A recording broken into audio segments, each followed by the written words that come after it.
Hello everyone, this is Yamini Sani and we were doing class 9 subject English chapter number 3 from Movements book Ishwaran the Storyteller.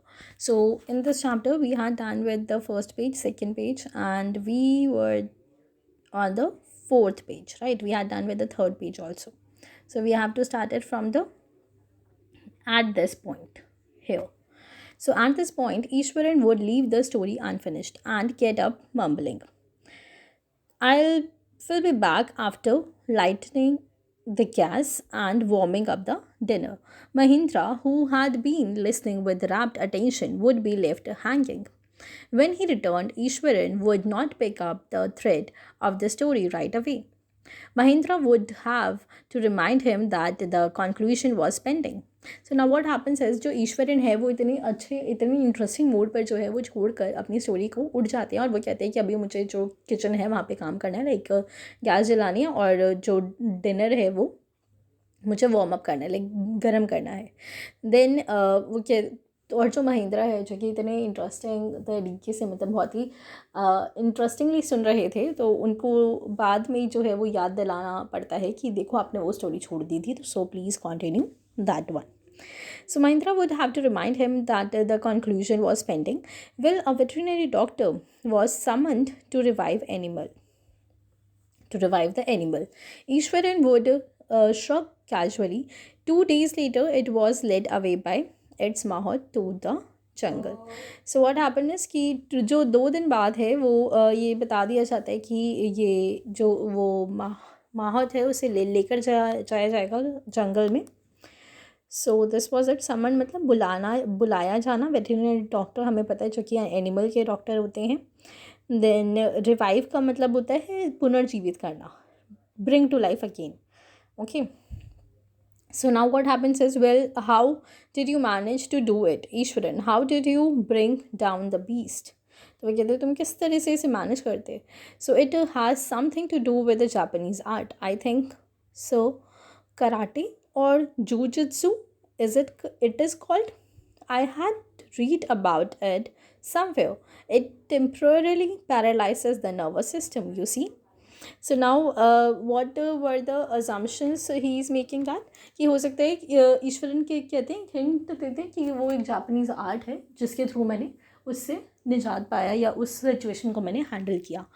तो जो वो कहते हैं क्या वो कराटे या फिर जूजित्सु, इनमें से कौन सा था ये जिससे मैंने पढ़ा है इसके बारे में और मैंने ये जाना है कि टेम्परेरी पैरालिसिस जो है यानी कि जो लकवा मार जाता है नर्वस सिस्टम वो हो जाता है इससे. सो now what happens in the next paragraph, let us see that also. Not a day passed without Eswaran recounting some story packed with adventure, horror and suspense. तो इस तरह से जो कोई भी ऐसा दिन नहीं जाता जब ईश्वरन ऐसी स्टोरी सस्पेंस भरी ना सुनाए. Whether the story was credible or not, Mahindra enjoyed listening to it because of the inimitable way in which it was told. Ishwaran seemed to more than make up for the absence of a TV in Mahindra's living quarters. So now what happens is कि जो ईश्वरन है वो इतनी interesting ढंग से बताते थे story, तो ऐसा कोई भी दिन नहीं चाहता था कि जब वो उनकी स्टोरी ना सुने. और इस तरीके से वो सुनाते थे कि कोई भी उसे इमिटेट नहीं कर सकता था. इमिटेट करना मतलब उनकी नकल नहीं कर सकता था in the way he is telling the story to him. So what happens is, one morning when Mahindra was having breakfast, Ishwaran asked, "Can I make something special for dinner tonight, sir? After all, today is an auspicious day. According to tradition, we prepare various delicacies to feed the spirits of our ancestor today, sir." So what Ishwaran is saying, he is asking to Mahindra to make something special today in the dinner to feed his ancestors. Ancestors कौन होते हैं? पूर्वज. So that night Mahindra enjoyed the most delicious dinner and complimented Ishwaran on his culinary skills. Culinary skills मतलब जो खाना बनाने की जो skills हैं वो भी उसकी बेहद काबिल तारीफ. Okay, so he seemed very pleased, but unexpectedly launched into a most garnish account involving the supernatural. तो बहुत ही गार्निशिंग के साथ उन्होंने, गार्निश मतलब सजा के उन्होंने इन सुपर नेचुरल पावर्स को इन्वॉल्व किया उसमें. So you know sir, this entire factory area we are occupying was once a burial ground. तो अब वो दोबारा एक न्यू स्टोरी वो वीव कर रहे हैं, कह रहे हैं कि जिस फैक्ट्री एरिया पे हम अपनी फैक्ट्री या जो हमारा काम चल रहा है या जो हम हैं अभी, वो असल में एक ब्यूरियल ग्राउंड था, यहाँ जहाँ पे लोगों को दफनाया जाता है. So he started, Mahendra was jerked out of the pleasant reverie he had drifted into after the satisfying meal. I knew on the first day itself when I saw human skull lying on the path. Even now, I come across a number of skulls and bones Ishwar encountered. तो he said कि ये मुझे उस दिन से ही पता है, जिस दिन से मैंने ग्राउंड पे एक ह्यूमन स्कल पड़ा हुआ देखा था. और काफ़ी सारे मैंने यहाँ पे जो है वो जो ह्यूमन बॉडी के पार्ट्स हैं या जो बोन्स है वो मैंने देखी हैं, पढ़ी हूँ. रेवरी का क्या मतलब होता है? रेवरी का मतलब होता है day dream. Okay, so now let us come to the next page. He went on to narrate how he sometimes saw ghost at night. तो वो ऐसे नरेट करते हैं कि वो कैसे कैसे उन्होंने कभी कभी रात को जो घोस्ट है यानी कि जो भूत है वो देखे हैं. I am not easily frightened by these things sir.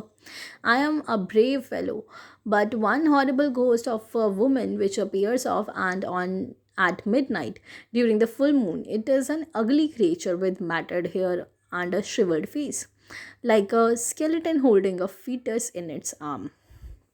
तो क्या कह रहे हैं कि एक ऐसे एक जो वुमेन है उसका उन्हें भूत दिखा जिसमें वो बिल्कुल स्केलेटन जैसा था और हेयर्स भी उसके काफ़ी ज़्यादा मैटर्ड थे. मैटर्ड मतलब टैंगल्ड, उलझे हुए थे. और शिवर्ड मतलब सूखा हुआ. फीटस यानी कि हम कह सकते हैं embryo. Okay, in science you must have learn that कि जो बेबी है वो एम्ब्रियो में होता है. सो उस पर्टिकुलर स्टेज को हम फीटस कहते हैं चाइल्ड की. तो उसको उन्होंने आर्म्स में ले रखा था. So Mahendra shivered at the description and interrupted rather sharply. You are crazy Eswaran. There are no such things as ghost और spirits. It is all a figment of your imagination. Get your digestive system examined and maybe your head as well. You are taking nonsense. So Mahendra क्या कह रहे हैं, totally उसे decline कर रहे हैं, उसे डिनाई कर रहे हैं कि क्या तुम भी ईश्वरन कुछ भी सोचते हो, ये सिर्फ तुम्हारी इमेजिनेशन है, भूत वूत कुछ नहीं होता है. और तुम्हें अपना पेट ठीक कराना चाहिए, साथ ही साथ अपने दिमाग का भी इलाज कराना चाहिए. ये सारी बातें तुम नॉनसेंस बात कर रहे हो, यानी फालतू की बात कर रहे हो. So he left the room and retired for the night, expecting Eswaran to sulk for couple of days. So now what happens next. Sulk का यह मतलब होता है नाराज़ होना. वो ये जान रहे थे कि ऐसे बिहेवियर के बाद हो सकता है कि ईश्वर इनको बुरा लगे और वो नाराज़ रहेंगे. सो ये महेंद्रा के दिमाग में ऑलरेडी था. So but the next morning he was surprise to find the cook as cheerful and talkative as ever. But Mahendra देखते हैं कि जो कुक है, दैट मीन्स जो हमारे ईश्वरन है, वो ऑलरेडी वेरी चेयरफुल हैं. उन्हें कोई गुस्सा वुस्सा नहीं आ रहा है और जैसे वो बातें करते हैं वैसे ही वो हैं अभी भी.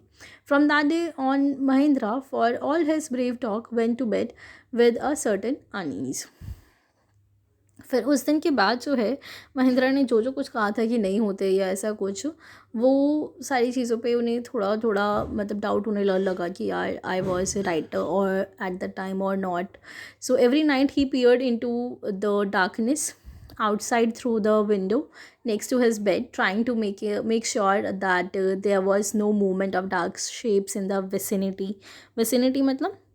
vicinity का मतलब होता है कि कोई भी एरिया, कोई भी क्षेत्र.